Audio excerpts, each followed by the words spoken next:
तथास्तु भगवान वरदान देते गए और अंत में मांगा न साल के 12 महीनों में मरे और ना ही ब्रह्मा की रचाई हुई सृष्टि से मरे। वरदान पाए हिरण्याकश्यप ने अब तो घमंड हो गया। और इस बीच में कहते हैं मेरे भगवत प्रेमियों, इंद्रदेव ने 3 बालक मार दिए थे हिरण्याकश्यप के, और चौथा बालक जो मैया के गर्भ में पल रहा था उसे भी मारने के लिए इंद्र गया। तो मैया कयाधु को देवर्षि नारद ने देखा।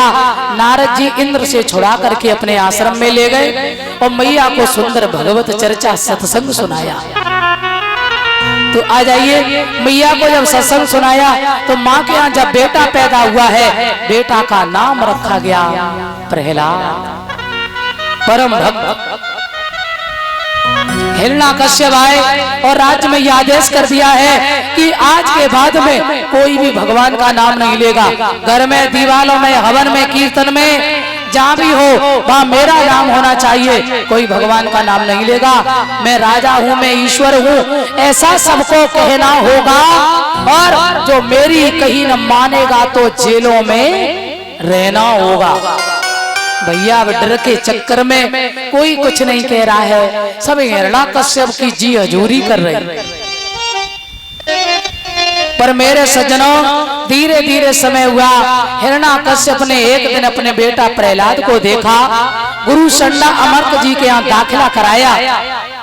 जब पढ़ने जाने लगे तो एक दिन प्रहलाद जी से पूछी, बेटा ये बताओ तुम्हें दुनिया में सबसे अच्छी चीज क्या लगती है? क्या पूछा? दुनिया में सबसे अच्छा तुम्हें क्या लगता है? तो उसी समय प्रसन्न होकर प्रहलाद जी बोले, पिताश्री दुनिया में यदि सबसे अच्छी चीज है तो केवल मेरा परमात्मा। और बड़े प्रेम से कहने लगे, श्रवणम कीर्तनम विष्णु स्मरणम पाद सेवनम अर्चनम बंदनम दास्यम शक्यमात्म निवेदनम। हे पिताश्री, जीव यदि चाहे तो भगवान की 9 प्रकार से भक्ति कर सकता है। श्रवण करना, कानों से सुनना, ये भगवान की भक्ति है। कीर्तन करना भगवान की भक्ति है। और परमात्मा के चरणों की सेवा करना, गुरु के चरणों की सेवा करना, ये भक्ति है। अर्चना करना, वंदना करना, साधना करना, माला जप करना, 9 प्रकार की भक्ति को बताया प्रहलाद जी ने। हिरण्याकश्यप समझ गए जे है भगवान को भगत, जे तो मैं पक्को दुश्मन है।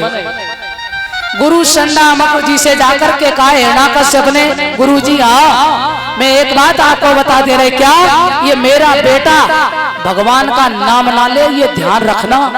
मेरे बेटा को अधर्म पे चलना सिखाओ, संतों का अपमान करना सिखाओ, परमात्मा का भजन ना करे, ऐसा उदंड ज्ञान इसे दो जो ये बहुत बड़ा उदंड और अत्याचारी बने। देखिए,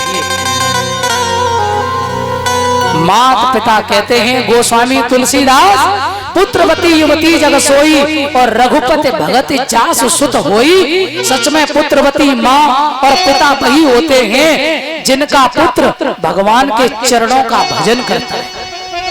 ध्यान रखना, संत होता है वो सच में माँ और पिता अपने आप को माता पिता कहलाने के योग्य है। अब प्रहलाद जी पढ़ने जाते हैं, गुरु शंडा अमर्क जी, शंडा अमर्क जो है वो भगवान का भजन नहीं करने देते हैं, वो भी ऐसी उदंड विद्या दे रही है।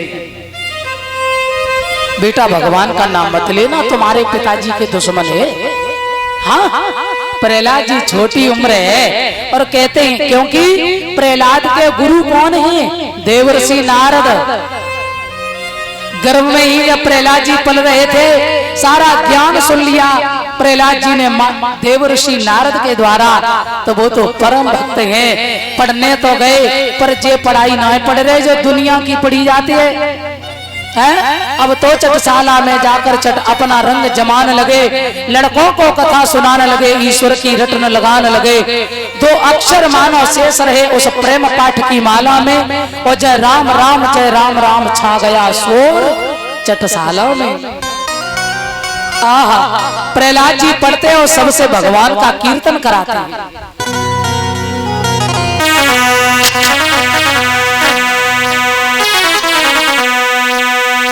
बोले सब बच्चों से भैया भजन करो भगवान का।